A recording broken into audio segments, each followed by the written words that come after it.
வணக்கங்க. ஒரு ஒரு ஒரு மாநிலன் வந்து நம்மகிட்ட சொல்கிறாருங்க, நான் கல்யாணம் பண்ணேன் சார், கல்யாணம் பண்ணுறேனே கல்யாணம் பண்ணுறேனே நல்ல நான் ஒரு நல்ல ஆண்மை உள்ளவன், நல்ல ஆண்மை உள்ளவன் சார். கல்யாணம் பண்ணிட்டேன் சார். எனக்கு தெரியாமையே கிட்டத்தட்ட பல ஆண்கள்கிட்ட என் மனைவி பழகிறா சார், பழகிறான். நான் இந்த புறம் போனேன்னா ஆண்களெல்லாம் வீட்டுக்கு வர சொல்லி கூட பழகிறான். என்னங்க என்னங்க இப்படி சொல்கிறீங்கன்னு நான் கேட்க, அவர் சொல்கிறார், ஆமாம் சார். இப்போ வேலைக்கு அவர் ஆஃபீஸுக்கு வேலைக்கு போனான்னா அங்கே ஒரு ஆளை வச்சுக்கிறார் சார். அந்த ஆள் சரியில்லைன்னா இன்னொரு ஆளை வச்சுக்கிறார் சார். அவனும் சரியில்லைன்னா இன்னொரு ஆள் வச்சுக்கிறார் சார். எந்த ஆண்கள் பார்த்தாலும் அந்த ஆளுக்கிட்ட நம்ம செக்ஸாக இருக்கணும், பண்ணணும், பிடிக்கணும்னு நினைக்கிறார் சார். நான் என்ன சார் பண்ணுறது? அப்படி என்னை விட்டு போகிறதும் இல்லை சார், எங்கூடவே இருக்கா சார். என்ன இப்படி எத்தனை ஆண்டுகள்? கிட்டத்தட்ட 60 ஆண்டுகள் ஆயிடுச்சுங்க சார் அப்படின்னு சொல்கிறாரு. 60 ஆண்டு ஆழியுமா? இப்போமா? ஆமாம் சார். இப்போ 60 ஆண்டுகள் ஆனதுக்கப்புறம் தான் சார் மும்மரம். என்ன அப்போ அந்த பெண்மணிக்கிட்ட கேட்டிருக்காரு இவர், என்ன இந்த மாதிரியெல்லாம் பண்ணுற அப்படின்னு. ஆமாம், அந்த பையன் எனக்கு பிடிச்சிருச்சு, அந்த பையன்கிட்ட ஜாலியாக இருக்க, பெண் ஒப்பாது அப்படின்னு கேட்குறார். என்னங்க இது எங்கே இருக்குது? எங்கே நடக்குங்க இந்த உலக அக்கிரமம், அநியாயம்? சொல்லுங்க பார்க்கல. ஒரு பெண் இப்படி கேட்குதுன்னா அந்த கணவனுடைய நிலைமை என்னன்னு கேட்டு பாருங்க. அவர் முருகபக்தனுங்க, கடவுளை வணங்குற முருகபக்தன். அப்படியா? சரின்னு விட்டுறாரு, துரத்துறதில்ல. இறைவன்கிட்ட சொல்லிட்டு இருக்கும்போது,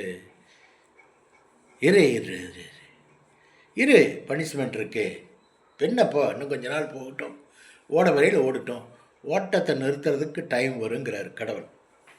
ரொம்ப கடவுள் பக்தி உள்ளவருங்க அவர். ஓட்டத்தை நிறுத்துறதுக்கு டைம் வரும், அப்போ நின்று போயிடும். தன்னை போல் நின்று வட்டி முதலுமா அனுபவிச்சுட்டு தான் அந்த ஜீவன், உன்னுடைய ஜீவன் வெளியே போகும். அது வரையில் நீ இரு, ஒன்றும் பிரச்சனை இல்லை, இது பெருசாக நீ நினச்சிக்காத அப்படிங்கிறார் இறைவன், கடவுள். இந்த மாதிரி ஜந்துக்களும் இருக்கிறாங்கன்னு சொல்ல வர்றேன்.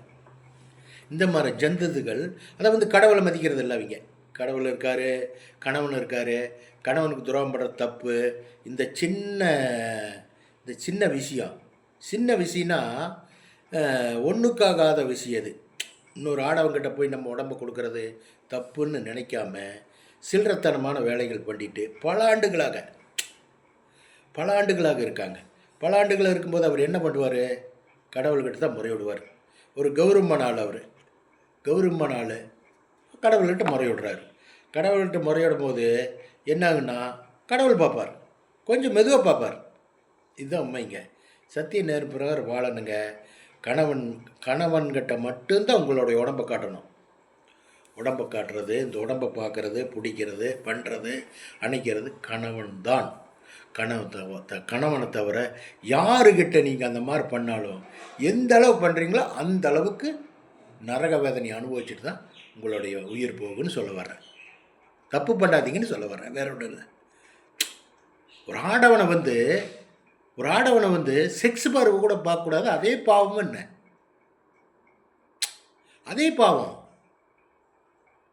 நல்லா பாருங்கள், உங்கள் ஆடவன்கிட்ட என்ன இருக்குது அதே தான் அவர்கிட்டையும் இருக்கும். வேறு மாற்றமெல்லாம் இருக்காது. ஆடவன் வந்து உங்கள் கணவர் வந்து ஐயோ இங்கே தொட்டால் வலிக்குமே, நம்ம ஒய்ஃப் ஆச்சே அப்படின்னு பார்ப்பார். ஒரு நாள் கூத்துக்கு வர்றவன் அதெல்லாம் பார்க்க மாட்டான். அவனுக்கு என்ன ஸ்டேரிங் பிடிச்சி ஓட்டோன்னு ஓட்டிட்டு வண்டி நிறுத்தி போட்டு அவன் பாட்டுக்கு போயிட்டே இருப்பான். வண்டிக்கு பணம் போட்டு வாங்கினது பிடிச்சது பண்ணுறது பூரா நாம் அந்த வண்டியை பார்க்குறது. நம்ம ஐயோ பார்த்து ஓட்டணும், பிரேக் அணைச்சி ஓட்டணும், குழியில் விடக்கூடாது, வண்டியில் ஏதாவது டேமேஜ் ஆச்சு நாம தான் செலவு பண்ணணும்னு வண்டி ஓனர் தான் நினைப்பான். ஒரு நாள் டிரைவர் வர்றவன் எப்படி நினைப்பான்? இஷ்டத்துக்கு ஓட்டுவான், இஷ்டத்துக்கு கியர் போடுவான், பண்டுவான், பிடிப்பான், ஆக்டிவேஸாக இருப்பான். சாயங்காலம் வந்து வண்டி நிறுத்தி போட்டு அவன் பாட்டு போயிட்டே இருப்பான். இதுதானுங்க வாழ்க்கையில் இதே தானுங்க. கொஞ்சம் நினச்சி பாருங்கள். வச்சுட்டுங்களா? ஓகே, பாய்.